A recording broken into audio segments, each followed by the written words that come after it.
God, you know my every thought,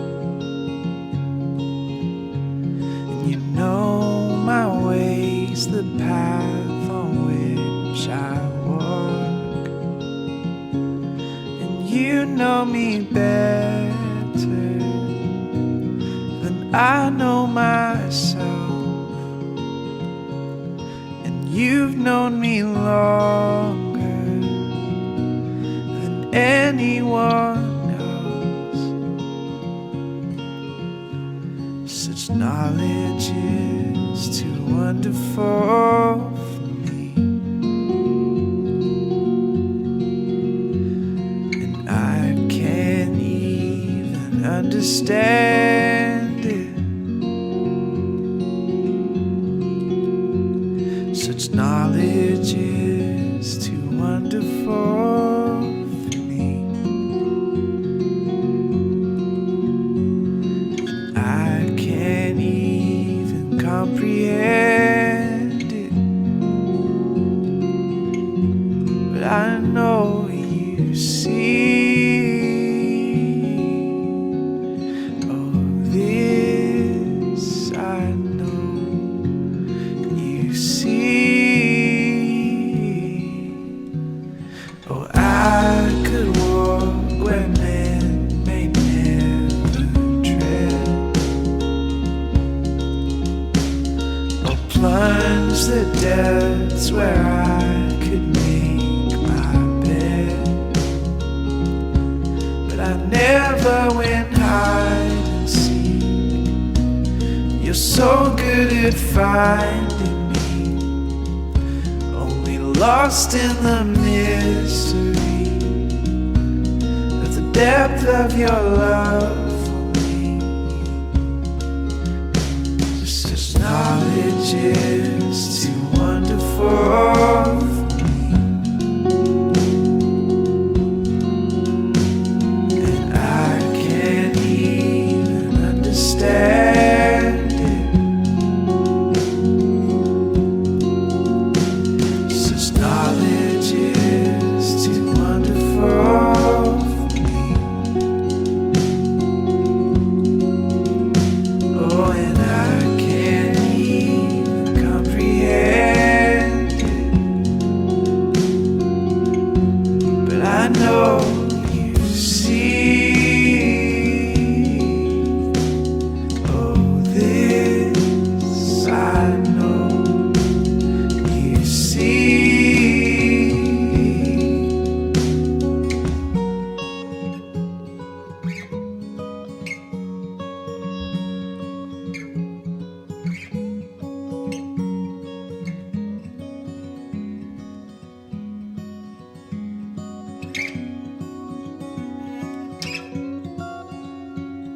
And even where my world is shaking, Lord, your hand will hold me still. Even where my world is shaking,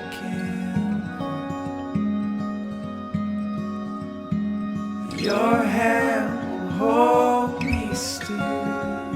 I'm fearfully and wonderfully made. I'm fearfully and wonderfully made. I'm fearfully and wonderfully made. I'm fearfully and wonderfully made.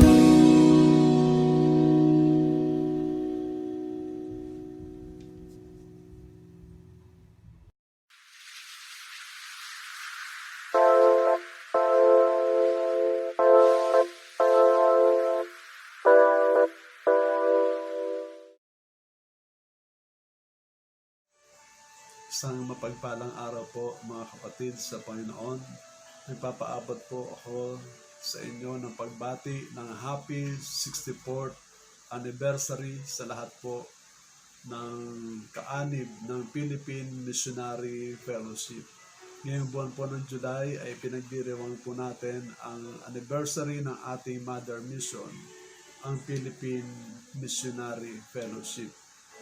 Ang Philippine Missionary Fellowship po ay isang mission organization na nagtataguyod, nagpapahayag at nagpapalaganap ng pangalan ng ating Panginoong Hesus. Ito po ang pinakamoto ng ating mother mission. Makikita niyo po ito sa opisina ng PMF, sa sasakyan ng PMF, maging sa website ng PMF. Ano po ang nakalagay? The name that pioneers in the name of Christ. Po. Philippine Missionary Fellowship, the name that pioneers in the name of Christ. Mula noong 1956 hanggang sa kasalukuyan, yan po ang ginagawa ng PMF. Naglagay po siya dati ng mga misyonero sa iba't ibang liblib na lugar na naaabot o na hindi pa naaabot o nararating na mabuting balita.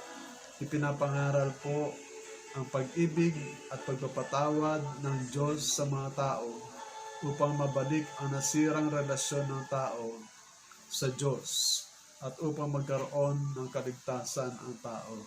Mapalad po tayo sa BCL na sa atin po ay nakaabot ang mabuting balita at ang ginamit ng Panginoon ay ang ating mother mission, ang Philippine Missionary Fellowship. Nagpadala po siya ng mga pastor na hanggang sa kasalukuyan, yung iba ay naririto pa rin po sa atin, kasama pa rin po natin, at patuloy tayong pinapangunahan at pinapangalagaan at pinapakain ng salita ng Panginoon. Yan po ang ginawa sa atin ng ating mother mission. Kaya po, purihin natin ang Panginoon, pasalamatan po natin siya sa dakilang katapatan ng Diyos sa ating mga buhay sa pamamagitan ng ating mother mission. Kaya sa umagang ito ay sama-sama po natin purihin ang Panginoon. Tayo po ay magpaabot ng pasalamat sa ating dakilang Diyos sa umaga po ito. Tayo po ay manalangin. Aming Ama, Diyos naming makapangyarihan sa lahat, sa araw po na ito, kami po, Panginoon, ay patuloy na nag-aalay ng aming papuri, ng aming pasalamat sa inyo. Tunay po, Panginoon, na tapat po kayo sa aming mga buhay. Ang katapatan niyo po, Panginoon, ay bawat araw nararanasan po namin. Ang inyo pong kadakilaan sa bawat taon ng aming mga buhay, ng buhay ng Philippine Missionary Fellowship, Panginoon, na inyo pong misyon, ay patuloy niyo pong ipinapahayag, Panginoon. Kaya hanggang sa kasalukuyan, umabot po kami sa ika-64 na taon ng inyong dakilang katapatan. Pinupuri ka namin, Panginoon, at pinapasalamatan dahil sa lahat ng panahon mula ng generation ng aming mga magulang hanggang sa kasalukuyan, Panginoon, kayo po ay tunay na matapat. Kayo po ang patuloy na nangunguna. Pinagpala niyo po ang aming mother mission, ang PMF. Naging dahilan upang kami, Panginoon, ay makaranas ng inyong kabutihan, ng inyong pagpapala. Ang dalangin po namin, Panginoon, ay patuloy niyo po na kami ay papagkaisahin. Patuloy po kami, Panginoon, na pangunahan. Patuloy po kami na lumago sa pamamagitan ng inyong mga salita. Patuloy namin, Panginoon, maabot ang inyong ninanais, ang maganap namin, Panginoon, ang inyong kalooban. Patuloy kami, Panginoon, na matuto sa mga bagay na nais niyo pong matutunan po ng bawat isa sa amin.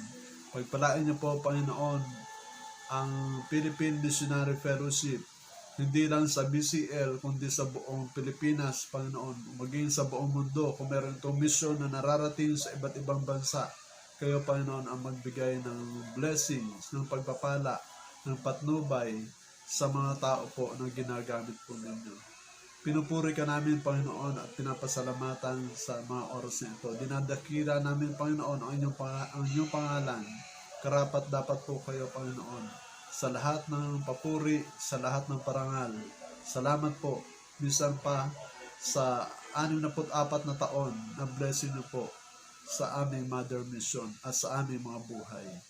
At kami, Panginoon, ay umaasa na patuloy niyo po kaming kakalingain. Patuloy niyo kaming po proteksyonan. Patuloy niyo po kaming tutulungan sa aming paglilingkod po sa inyo. Mahirap man ang aming situation, pero nariyan ka, O Diyos. Kasama ka po lagi namin.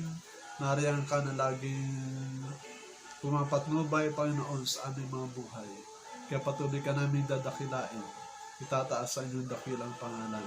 Purihin po ang inyong pangalan. Lahat na ito ay aming pinagpapasalamat sa inyo sa pangalan ng aming Panginoon Jesus. Amen. Isang mapagpalang hapon po sa bawat isa.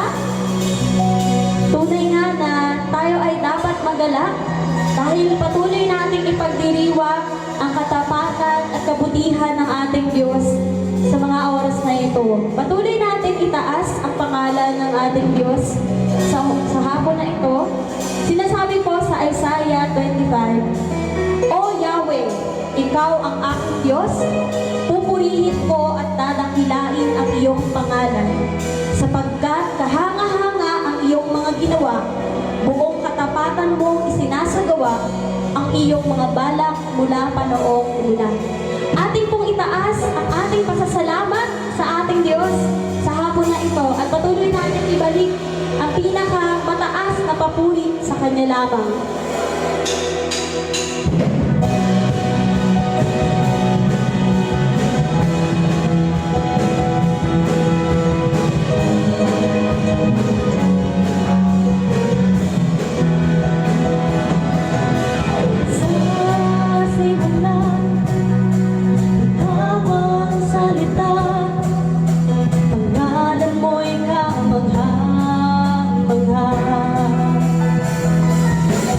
Sa dalawin na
ating Panginoon. Hallelujah. Wala kang katulad o Diyos.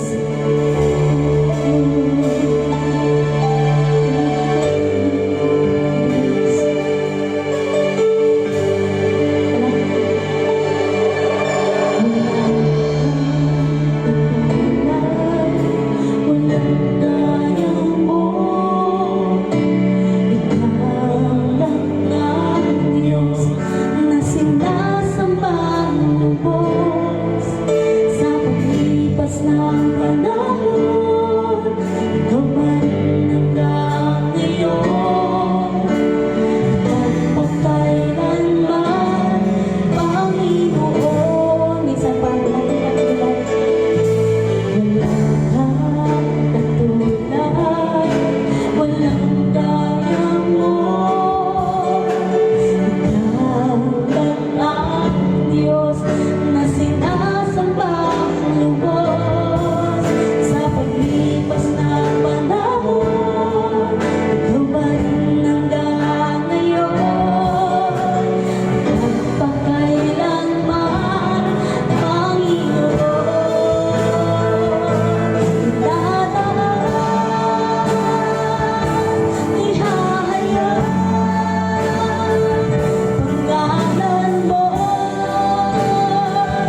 nagpapasalamat dahil patuloy namin naranasan ang iyong katapatan, ang iyong kabutihan, Panginoon, sa aming mga buhay.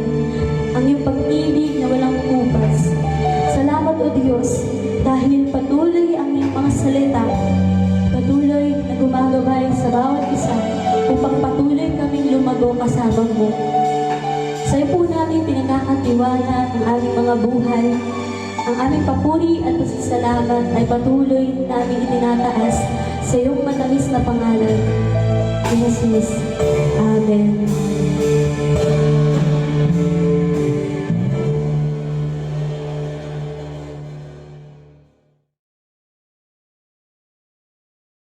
Magandang araw po sa ngalan po ng mga pastor at manggagawa, mga members at elders, deacons at churches po ng PMF sa BCL area.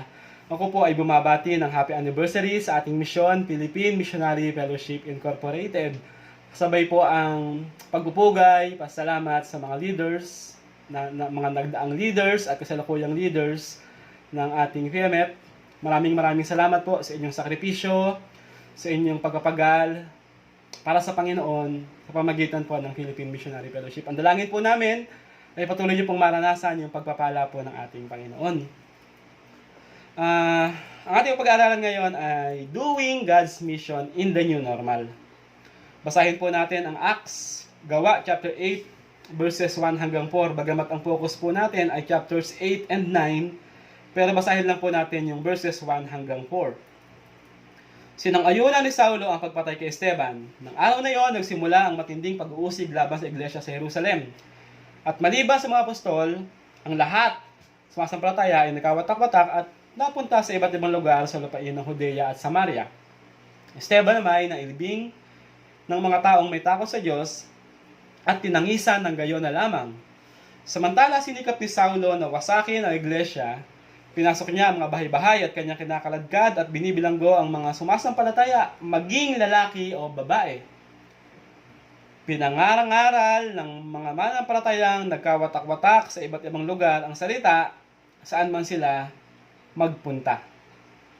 Sabi po ni John Piper, God has used the suffering and upheaval of history to move His church to places it needs to go. Kung magkakaroon po tayo ng missionary heart, hindi lang po mga pastor, kakaroon po tayo ng sensitive spirit sa mga oras na ito, maramdaman po natin that God is putting His church in a situation where we can do His mission.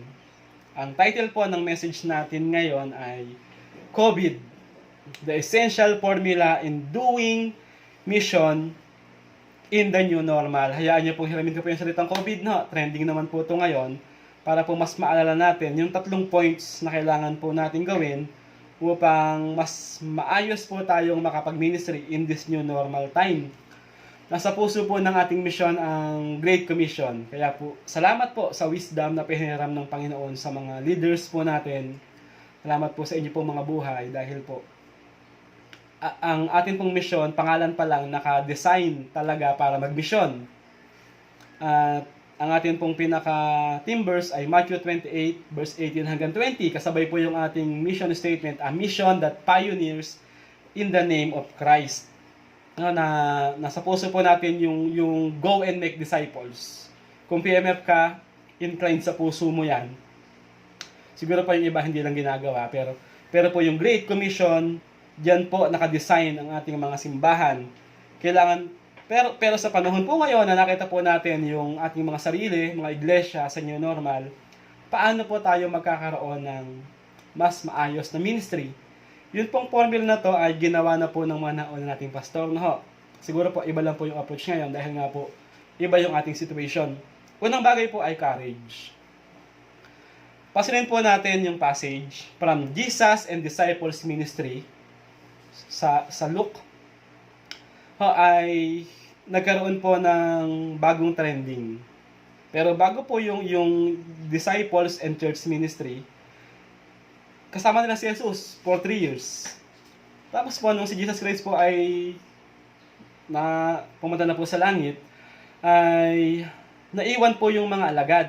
at yung mga sumusunod disciples ni Jesus Christ. Habang sila po ay lumalago, nagkaroon po ng bagong norm. Nabasa po natin yan sa Acts chapter 4 na yung mga mayayaman, yung may mga ari-arian, binibenta, binibigay po sa mga apostol upang pamahalaan, at yun pong mahirap, bahaginan po. Nabasa po natin doon, walang nagdarahop. Yun po yung naging trend. Tapos po dito po sa chapter 8, bigla po nagkaroon ng bagong norm. Nagkawatak-watak po sila. Yun pong nakasanayan nila, nagbago. Pero kung papasanin po natin, in chapter 8, verse 4, bagamat sila yung nagkawatak-watak, bagamat sila po ay inuusig, ipinangaral ng mga mananampalatayang nagkawatak-watak sa iba't ibang lugar ang salita, saan man sila magpunta. Sa panahong ito, kailangan po ng tapang. Dahil kapag po nalaman ng mga umuusig na sila po ay nag-worship pa rin, nag-gathering pa rin, sila po ay dadakpin. Pero hindi po nawala yung courage sa kapatiran, and the result is na ibahagi ang mabuting balita sa Judea at Samaria from Jerusalem. Magkaiba po ang coronavirus at persecution. Nagkaiba po yan, pero po sabi po ni John Piper, yun pong pangyayari, yun pong resulta, halos somehow ay may pagkakahalintulad.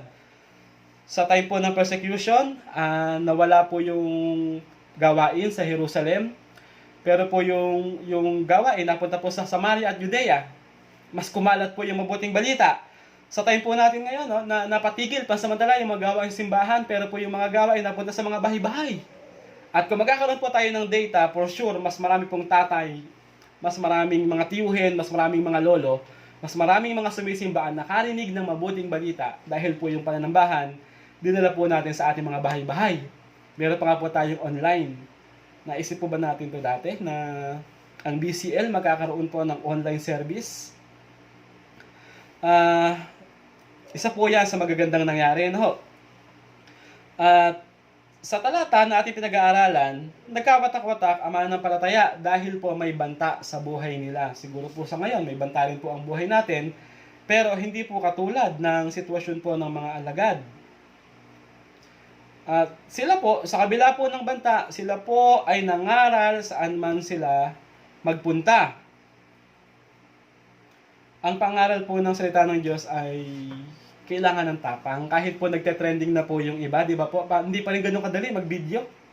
At isend nyo po sa Facebook, bagamat may mga sumisikat na nag-share po ng gospel through Facebook, pero tayo pong mga born again ngayon, hesitant pa rin na gawin yon. Dahil nga po, sa tunay na buhay, mahirap pong gawin ang pagbabahagi ng mabuting balita. Pero mas mahirap yan kapag meron na pong persecution. Kapag meron na pong threat, kapag meron na pong sa iba pong sitwasyon, kapag tayo po ay sa panahon ng problema. In this pandemic time, ang banta po sa atin ay virus. Hindi po tayo mangangaral kapalit ng buhay. Unless pumunta tayo sa mga ospital, mangaral tayo nang wala tayong suot na mask, talagang suicide na po yan. Pero, sa panahon po natin ngayon, mangaral po tayo, wala pong papatay sa atin. Gayon pa man, kailangan pa rin ng courage. At kung wala po tayong courage, hindi po natin ipapamahagi ang mabuting balita. Lagay ko po, higit po sa courage, kailangan din po natin po ng makita po yung urgency po ng pag-share ng gospel. People are dying without Christ. Sa panahon po ngayon, people are hopeless. No, people desperately needed Jesus. Kailangan ng mundo si Jesus. Ako po ay nagbibideo dito po sa Batangas, sa Laurel, Batangas. Malapit po kami sa Taal. Kami po yung mga tinulungan po ninyo nung panahon pong bumutok po yung bulkan. Maraming salamat po sa inyo pong tulong. Naabot po namin po yung tulong. 3 po kami simbahan dito. Laurel Gospel Church, PMF Balakilo Christian Church, PMF Bugaan Christian Church. Lahat po kami natulungan po ninyo. Maraming salamat po. Mula po dito hanggang PMI, kapag po may sasakyan, 1 oras hanggang 1.5 oras kaya. Kapag po ikaw po ay nag-drive, pag po ay nagbiyahe, dahil nga po pinupuno bago makakita ng Tagaytay, mga 4 na oras, ayos na po yon. Minsan po 2 oras, tsamba. Pero, kapag nilakad po natin mula dito hanggang PMI, hindi ko po alam kung gaano kalayo. Pupunta po kayo, diba napunta po kayo sa Sky Ranch. Tanaw niyo naman po, di ba po yung kalsada po sa amin. Kahit nga po yung lawa, tanaw po ninyo. Subukan niyo pong lakarin. Kaya? Pero, from Crossing Mendez, pababa po dito sa amin, may mga pastor. May mga manggagawa na napakatapang at nangaral ng mabuting balita dito po sa aming lugar. Kaya po hanggang ngayon, po, dito po kami sa ganitong kalagayan. Ang ilan po sa mga kilala ko, sorry po sa mga hindi ko po kilala, pero po ang ilan po sa mga kilala ko ay si Ma'am Jo de Guzman, na asawa po ng atin pong Bishop Alfredo de Guzman, ang atin pong Chairman of the Board, Pastor Perdi Ventura, Pastor Amasa na nasa Surigao, ang Pastor at Mrs. Aparato, pa yung pong atin pong late Reverend Ferrer, kasama po yung kayo may bahay, ni Nang Telma Ferrer. Sila po yung ilan sa mga nagsakripisyo. Hindi po inantana yung pagod. At ngayon po, maayos na awa po ng Diyos ay maayos po ang gawain po dito po sa atin sa Laurel. Kaya po salamat po sa mga unang manggagawa na nagpatuloy sa kabila po ng mga banta, sa kabila po ng paghihirap. Iba-iba po yung kwento ng ating simbahan. Alamin niyo po yung kwento sa simbahan niyo. Pag narinig niyo po yan, nakita po natin yun pong sakripisyo ng mga naunang leaders po natin sa ating simbahan. Kaya po tayong mga batang pastor, tayong mga batang members, maganda, balikan po natin yung history palagi. At pasalamatan po natin yung mga pastor, yung mga leaders na nagsakripisyo para po sa ating gawain. Tandaan po natin, ang hindi marunong lumingon sa pinanggalingan ay hindi makararating sa paroroonan. Dahil po sa tapang, sa kabila ng mga banta, ay na-share po yung mabuting balita. Una po, courage. Pangalawa po, vision. Tingnan po natin yung verses 1-3. Sino po ang umuusig? Saulo. Pero tong Saulong to, in chapter 9, mamimit si Jesus. In chapter 13, yung Saulo magiging Pablo. Kung papansinin po natin, kapag binasa po natin po itong mga talatang ito, parang wala pong vision. Pero kapag tinignan po natin po yung nangyari kay Pablo, from Saulo to Pablo, magmi-mission tayo ngayon, pero isipin natin, yung ginagawa natin, merong mabuting dulot para sa gawain ng ating Panginoon. Ito mga alagad na to, inuusig na ho. But because of the transformational power of Jesus, yung isa sa pinakamasigasig na taga-usig, naging pinakamasigasig na taga-pangaral ng mabuting balita. Mula po pagkabata hanggang sa ako po ay maging adult, hanggang ngayon, ang PMF po ay napakalaking tulong para po sa akin. Ako po ay sacrificient, kaway-kaway po sa mga sacrificient dati. In behalf of sacrificients sa buong BCL, tayo po ay nagpapasalamat kay Ma'am Dominguez, po, sa members po ng SAC Ministry. Maraming salamat po sa inyo, kay Ninang, Linda, nakilala po lahat ng pangalan ng mga SAC recipients, pati po yung mga nanay at tatay natin, kilala. Salamat po sa inyo, nakakamiss po ang inyong ministry. Yung sa hindi pa nakakaalam, ang SAC Ministry po ay pinaka-arm ng PMF para po mag-evangelize. Ang gagawin po ay bibigyan po ng support, bibigyan po ng gatas, may kasunduan. Ang agreement po, a-attend ng Bible study si nanay, a-attend ng Sunday school si bata, at ako po ay bunga. Pero dumating po sa point ng buhay ko na ayoko na sumimba, gusto ko na lang kunin po yung SAC support. Pag time po ng worship, nagbabasketball ako, pero kapag bigay po ng SAC, nahingi po ako.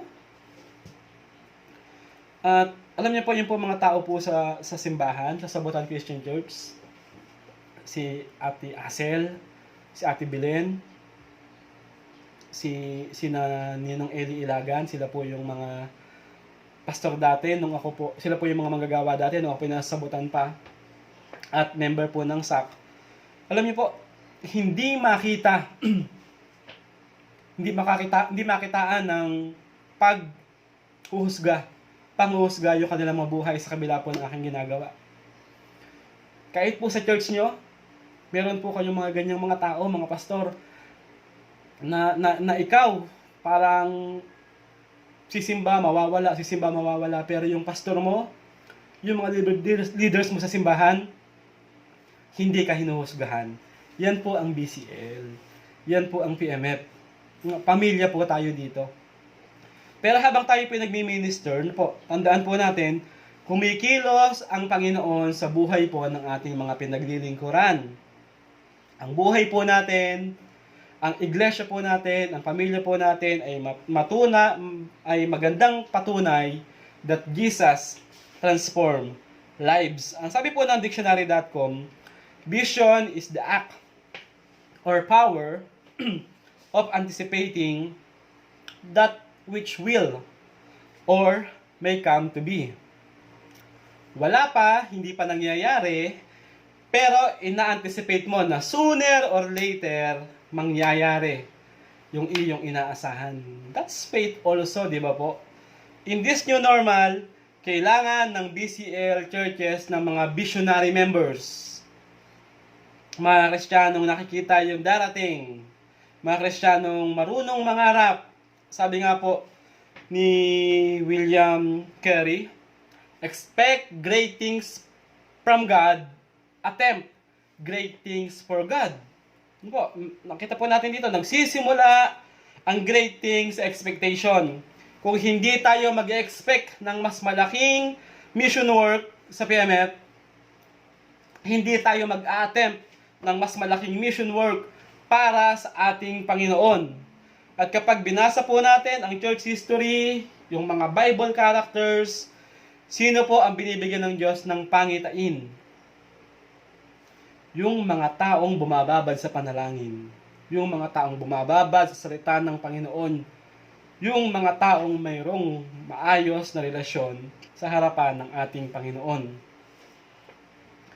Kaya po yung mga leaders po ng simbahan na hindi naman po nagde-devotion, hindi naman po nagbabasa ng Bible, mahina ang prayer time, prayer life. Tapos po, during meeting, sila po yung pinakamaingay. Ang lakas po ng loob na kumontra sa pastor, pero wala namang maayos na relationship sa Panginoon. No, mag-ingat po tayo. Dahil baka hindi po vision ang ating dinadala sa simbahan. Baka po ambisyon. Kawawa naman po ang ating mga simbahan. In this passage, no, habang sila pinagmi-mission, wala silang idea na yung Saul magiging Paul. Pero tingnan po natin, ano ba yung ginawa ng Ananias, chapter 9, verse 13? Sabi po kasi ng Panginoon, pumunta ka doon kay Saulo. Pero at ngayon po yung sagot po ng Ananias, chapter 9, verse 13, Panginoon, marami na po ako nabalitaan tungkol sa taong ito at sa mga kasamaang ginawa niya sa inyong mga hinirang sa Jerusalem. At naparito siya sa Damasco, taglay ang kapangyarihan galing sa mga punong pari ng mga Hudyo, upang dakpin ang lahat ng tumatawag sa iyong pangalan. Panginoon, sigurado ka ba? No. Mahal ko ang buhay ko. Parang ganun po yung pag-uusap.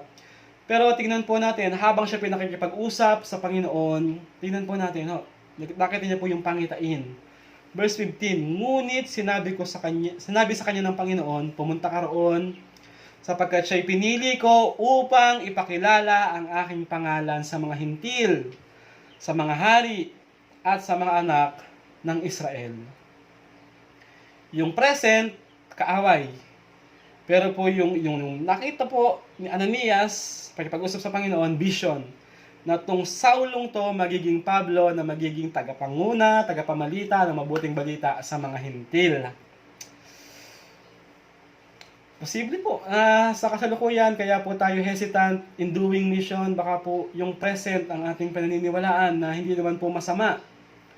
Baka po inisip natin wala tayong budget, wala tayong training, wala tayong materials, wala tayong upuan, wala tayong pang-support sa pastor.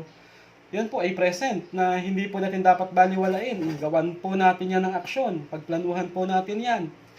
Pero katulad po ni Ananias, nakipag-usap siya sa Panginoon. May pinapagawa ang Diyos sa kanya. Nakita niya po yung mga possibilities. Pero hindi po siya tumigil sa pagkipag-usap sa ating Panginoon. At narinig niya, merong vision. Nakita niya, merong vision. Yung Saulong yan, magiging Pablo. At yung simbahan po natin ngayon, sa tulong po ng Panginoon, biyaya po ng Panginoon, kaya niya po yung baguhin.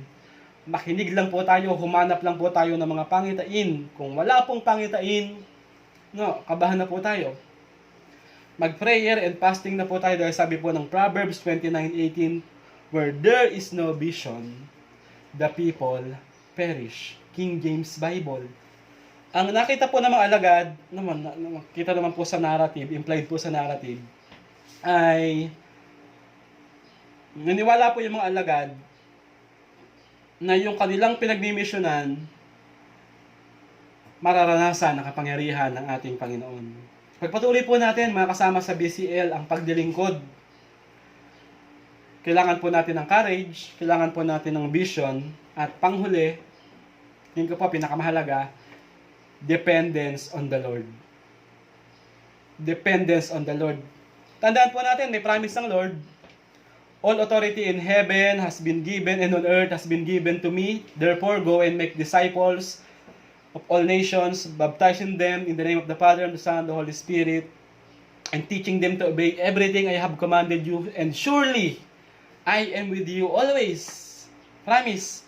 Sa chapter 1, verse 8 ng Acts, but you will receive power when the Holy Spirit comes on you, and you will be my witnesses in Jerusalem and in all Judea and Samaria to the ends of the earth. Bago nagkawatak-watak, itong mga unang mananampalataya, implied sa puso nila yung promises. Watak-watak sila pero alam nila, surely I am with you always. You will receive power. Kaya po sa panahon po ngayon, may bantaman po yung coronavirus, nasa mahirap man tayong kalagayan, surely, I am with you, always. Kaya po, wag po tayong matakot na mag-mission. Dahil sabi po ng Bible, pag ginawa mo yung Great Commission, surely, I am with you, always. Po, bakit powerful ang ministries ng mga unang Kristiyano?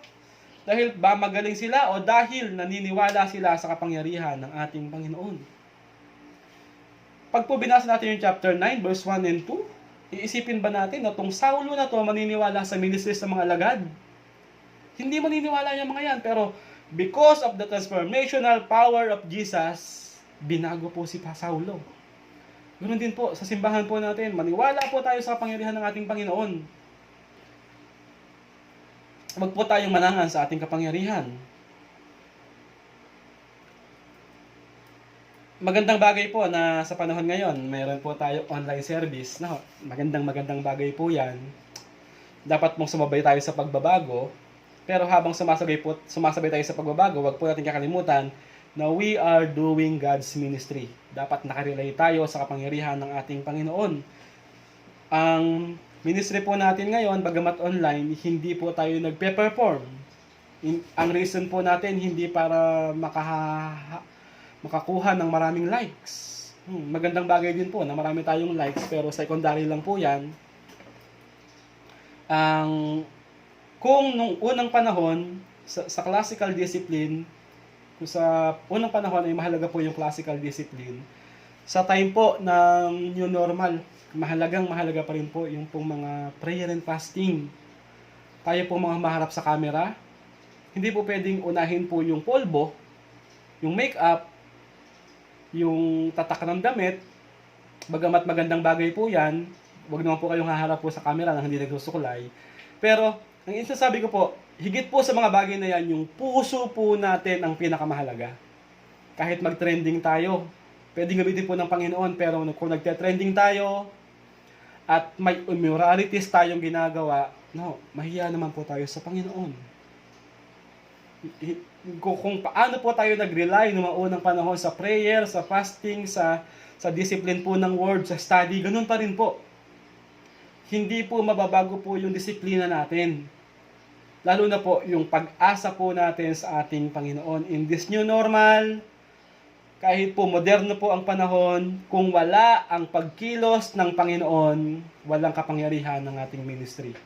Own ministry mo lang yan, hindi yan God's ministry. Ganun pa din po, no? Hindi po ito tungkol sa talent, tungkol po ito sa ating relationship sa ating Panginoon. Kaya po, the more na humaharap tayo sa camera para mag-speak, para mag-share ng videos, dapat mas marami tayong panahon para manalangin at ipasayasat ang ating mga puso sa ating Panginoon. Lalalahanin po natin, spiritual warfare ang ating ginagawa. Maging sensitive po tayo dyan. Umasa po tayo sa ating Panginoon. Huwag po tayong magtago ng kasalanan dahil sooner or later, bibigay po tayo. Kaya bago po mahuli ang lahat, magbalik loob na po tayo. Habang wala pa ho nakakaalam, magbalik loob na po tayo. But if we are truly depending on the power of the Spirit, yung ministry natin, hindi man mag-trending, maabot po natin yung kapatiran na pinaka-nangailangan ng ating mensahe. Basic po yung message ngayon. No, halos narinig niyo po yan sa mga pastor nyo. Baka nga po mas magaling pa ho yung pastor, yung pagkakadeliver ng pastor nyo. Pero, ang tandaan po natin, ang gusto pong sabihin sa atin ng Panginoon ngayon, gawin natin yung Great Commission with courage, with vision, and with dependence sa ating Panginoon. Tingnan po natin yung resulta. Chapter 8, verse 6 and 7 hanggang 8. Chapter 8, verse 6. Nang marinig ng mga tao si Felipe at makita ang himalang ginawa niya, nakinig silang lahat ng mabuti.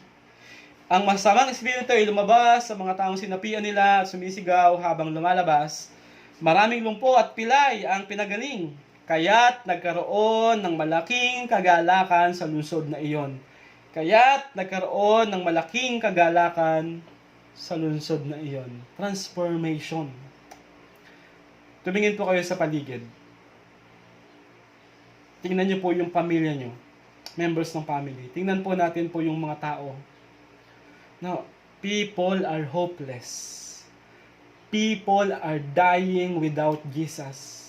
Sa time nga po natin ngayon, Pilipinas, nauso po yung pagpapakamatay. No, ulitin ko po, people desperately need Jesus. Kung hindi po natin ito mararamdaman, no, yung pagiging Kristiyano po natin kulang. Dahil po, kasama po na pagiging born again, yung Great Commission.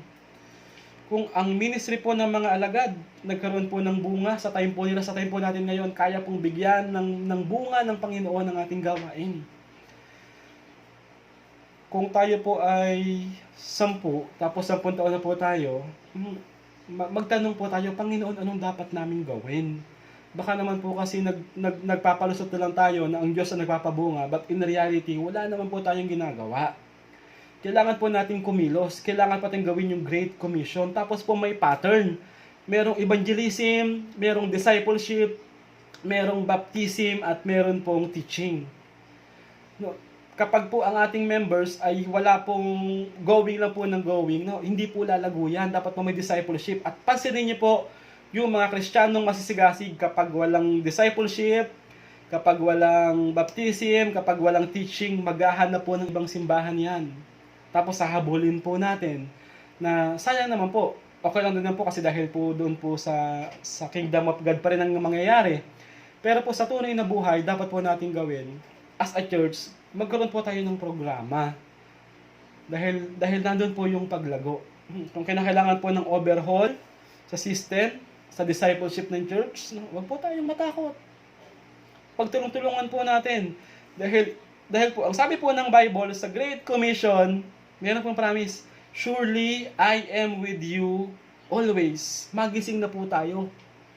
Sa mga simbahang lumalago, magising na po tayo, pero po sa mga simbahan natin, maliit pa rin po hanggang ngayon. No, baka po walang nangyayaring Great Commission. Kung meron, purihin po ang Panginoon. Darating po ang kanyang pagpapala. But God is expecting us to go and make disciples. Kung PMF po tayo, missionary po tayo dapat. At ang sabi po ng Panginoon, nung unang panahon, go and make disciples. Sa time po natin ngayon, hindi po nagbabago yung command. Kahit po sa new normal, We are commanded by the Lord not just to go. God is expecting us to go and make disciples. Kasama po doon yung baptism. Kasama po doon yung teaching them to obey everything I have commanded you. Kapag ginawa po natin to, ulitin ko po, surely I am with you always. Dahil po ang utos ng Panginoon, old normal man, new normal man, we must go and make disciples of all nations, baptizing them in the name of the Father, and of the Son, and of the Holy Spirit, and teaching them to obey everything I have commanded you. And surely, I am with you always. Huwag po tayong matakot. Mag-ministry po tayo, humayo po tayo, mag-disciple po tayo, dahil sabi po ng Panginoon, I am with you always. Karugtong po ng Great Commission, I am with you always. Kaya po, maraming salamat po sa inyong pakikinig. Nawa po ay napagpala po tayo ng kanyang salita. 3 bagay po, courage, vision, dependence on the Lord. At asahan po natin, kikilos ang Panginoon sa ating mga buhay, sa ating pamilya, higit po sa lahat, sa ating pong ministry, sa ating mga simbahan, na magbibigay pong karangalan sa ating Panginoon. Tayo po yung manalangin. Panginoon, salamat po sapagkat mayroong Great Commission. Salamat po sa story ng mga first century Christians, Lord, na nag-remind po sa amin na bagamat may banta, hindi po kami dapat sumuko, hindi po kami dapat tumigil sa pangangaral, Panginoon. Salamat po sa paalala mo sa aming lahat. Panginoon, tulungan mo po kami, turuan mo po kami, gisingin mo kami, Panginoon, nung sa gayon, sa anumang pagkakataon, Panginoon, gawin po namin yung Great Commission.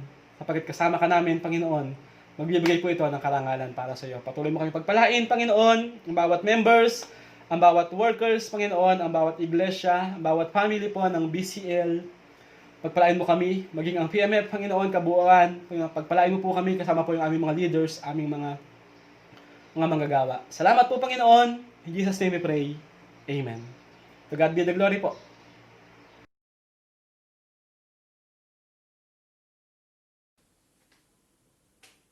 Bago po ako manalangin, nais ko pong basahin sa inyo ang sinasabi sa Aklat ng Korinto, 2 Corinthians chapter 9, verse 6 to 8. Remember this, a farmer who plants only a few seeds will get a small crop. But the one who plants generously will get a generous crop. You must each decide in your heart how much to give, and don't give reluctantly or in response to pressure. For God loves a person who gives cheerfully, and God will generously provide all your need. Then you will always have everything you need and plenty left over to share with others. Tayo po'y manalangin, aming Diyos. Kami po'y nagpapasalamat sa iyo sa opportunity na ginawa mo sa amin, na ibinigay mo sa amin na makapagbigay sa kabila na kami ay nangangailangan din. Ito po ay aming pananampalataya na sa aming pagkakaloob na ito, sa gawain ito, sa gawain mo, Panginoon, kami po ay nagtatanim at kami po ay umaasa na kami aani. Dahil po kami nagtanim para sa iyong gawain, Panginoon. At ito pong pangako mo na ito dahil kami nagkaloob, Panginoon, sa gawain mo, ang sinasabi mo, Panginoon, aming pinanghahawakan, kami, Panginoon, ay lalo mong pagpapalain upang maging pagpapala rin kami sa iba. Salamat po, Panginoon. Ikaw po ang aming pinupuri, niluluwalhati, dinadakila, sinasamba, sa pangalan po ng iyong anak na si Jesus. Amen. Amen. Salamat po. Ako po si Pastor Rolly Anura ng Exodus Harvester Disciple Church at bumabati po ako sa po ng aking may bahay ng aming iglesia ng happy 64th anniversary sa Philippine Missionary Fellowship. God bless po!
Isang mapagpalang araw sa ating lahat.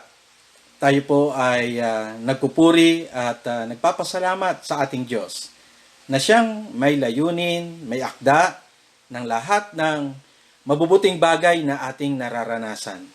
Isa sa mga ito ay ang pagdiriwang natin ng ika-64 na taong anibersaryo ng Philippine Missionary Fellowship.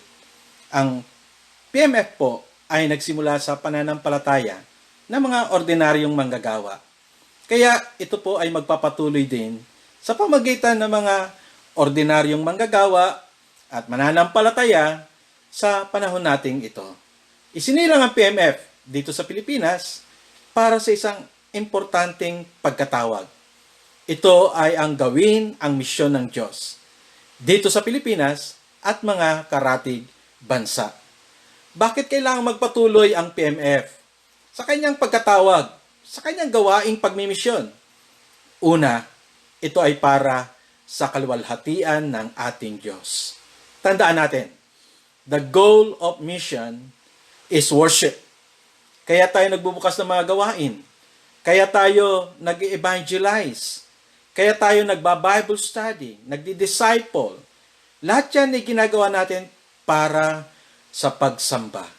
Nagsisimula tayo ng iglesia sa isang lugar na wala pang mga iglesia o kakaunti pang iglesia para magsimula ng gawaing pagsamba. Nagmi-mission tayo para akayin ang mga tao sa tunay na pagsamba. Pangalawa, dahil ang Diyos na tumawag sa atin ay isang misyonerong Diyos. Tandaan natin, mula pa sa lumang tipan, mula pa kay Abraham, kay Moses, at sa mga sumusunod na mga tinawag ng Panginoon. Sa bagong tipan, ganun din po. Sila Pablo, ang iglesia, ang mga apostol, at hanggang sa kasalukuyan. Ang Diyos ay hindi tumitigil sa pagtawag at pagsusugo ng mga gagawa sa kanyang misyon. Kasama ang PMF sa mga tinawag ng misyonerong Diyos para makibahagi sa kanyang gawaing misyon. Marami na sa atin ang nagmisyon sa iba't ibang lugar. Yung iba po ay nasa piling na ng Panginoon. At ang mga misyonerong ito ay nakapagmisyon na sa iba't ibang lugar at iba't ibang lahi at etniko. Mula Luzon hanggang Mindanao. At nawa, huwag tayong manghinawa sa gawain ito na pinagkatiwala sa atin ng ating Panginoon. Nawa, tularan natin si Apostol Pablo. Ito ang sabi niya na mababasa natin sa Gawa 20:24. Subalit, walang halaga sa akin ang aking buhay. Magawa ko lamang ang aking tungkulin at matapos ang gawaing ibinigay sa akin ng Panginoon Hesus, ang pagpapahayag ng magandang balita tungkol sa kagandahang loob ng Diyos para sa mga tao. Bilang chairman ng Philippine Missionary Fellowship, ay malugod kong binabati ang lahat ng misyonero, lahat ng pastor, lahat ng elders, lahat ng workers, mga leader ng iglesia, at mga miyembro ng bawat iglesia. Isang mapagpalang anibersaryo po sa ating lahat.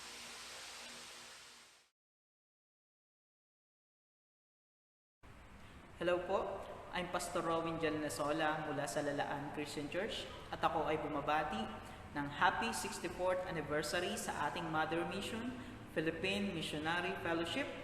Mabuhay and God bless. Happy, blessed 64th Anniversary of Philippine Missionary Fellowship Incorporated. I'm Pastor June Guevara of Jesus Christ the God-Man Church here in Muntinilog, Silang, Cavite. Stand firm. Take courage. God bless us all. Magandang araw po sa ating lahat. Ako po si Pastor Adrian Oliva ng Humayaw Evangelical Church. Happy Anniversary Philippine Missionary Fellowship. Pagpalain po tayong lahat ng ating Panginoon. Magandang araw po sa inyo lahat. Ako Ako po si Pastor Roberto Ramirez Jr. ng Malite First Christian Church, Silang, Cavite. Papasalamat po ako sa Panginoon at ako po napabilang sa Philippine Missionary Fellowship at ako po bumabati ng maligayang anibersaryo po para po sa ating lahat. Salamat po! God bless you! Mga po pala si Pastor Banji Robis ng Baliti 2nd Evangelical Church na bumabati ng Happy 64th Anniversary sa PMF. God bless po. Pastor Art Sumait ng Augustus Church. Bumabati ang Sumait family ng Happy 64th Anniversary PMF! God bless you! Hi, I am Pastora Era Inopia of Jesus Christ the Godman Church Adlas, greeting the Philippine Missionary Fellowship a happy 64th anniversary. More power and God bless. Ako po si Monica Ra, pastor po ng Bugaan S. Ako po ay bumabate sa anniversary po ng PMF. Naway sa pitin po ng marami pong anniversary at marami pong panahon. At pagpalain po ng Panginoon ang lahat po ng ginagamit po ng mga pastor sa PMF. Darnoli po, bumabati po kami ng happy 64th anniversary sa PMF. Sa pangalan po ng Laurel Gospel Church, Laurel, Batangas. Pagpalain po tayong lahat ng Panginoon at sumagana pang lagi ang biyaya ng Panginoon. Happy anniversary, PMF! Thank you for your love, encouragement, and prayers for us. May the Lord bless you more in doing His ministry. God bless you. BCM family! Yay! Happy anniversary, Philippine Missionary Fellowship. Ako po si Sister Maraika Paglinawan from Jesus Christ the Godman Church at ang kasalukuyan din pong PRO ng PMF BCL. God bless po. Magandang hapon po sa inyong lahat at happy 64th anniversary sa Philippine Missionary Fellowship BCL area. Ako po si Sister Imelda Unabia mula sa Lalan Christian Church, Silang, Cavite.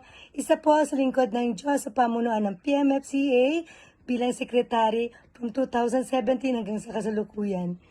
Sa paglilingkod po sa ating Panginoon, lalo na sa ating masisipag na pastor at mga workers at miyembro ng ating iglesia.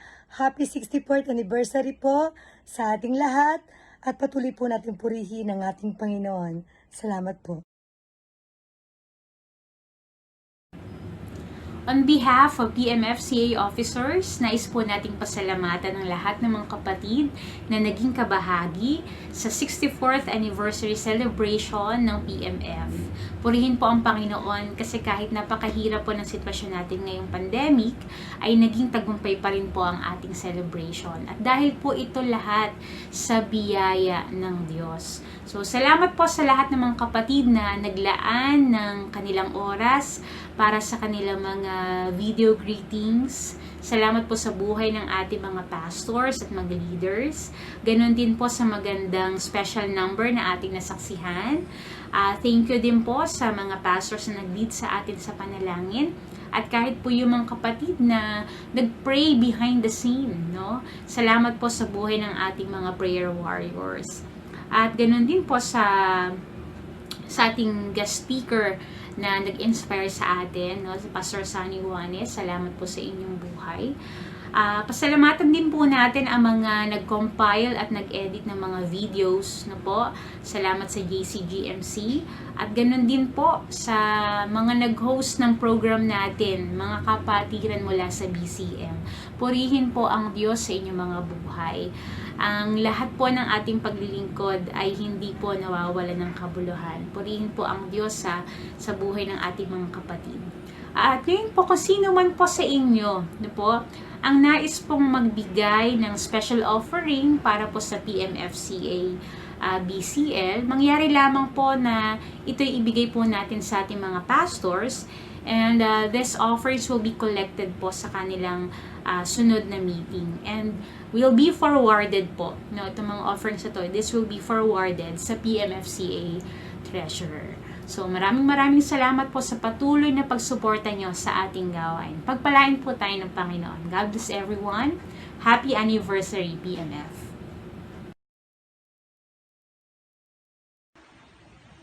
Let's pray. Father in heaven, salamat po sa inyo sa napakagandang pagkakataong ito na kami po, Panginoong Diyos, ay makasamba sa inyo. Madakila ka namin sa pamagitan ng panalangin, ng pag-aawitan, sa pamagitan ng pagdalo, sa pamagitan din po ng pangangaral ng inyong mga salita. Salamat po, Panginoong Diyos, kasama ka namin sa buhay na ito, sa panahong ito, Panginoong Diyos, na kung saan may pandemya ng COVID-19.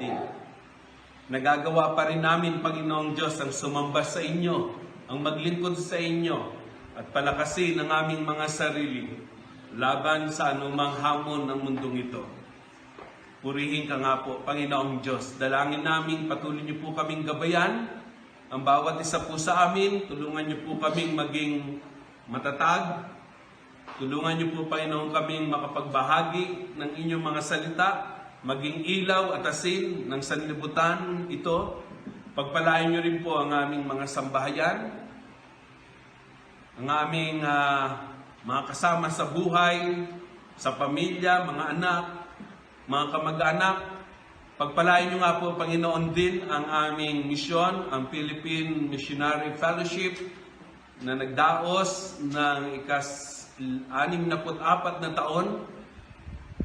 Pagpalain niyo nga po, Panginoong Diyos, ang misyon na ito at gamitin niyo po sa pagpapalaganapan ng inyong salita para sa maraming mga tao.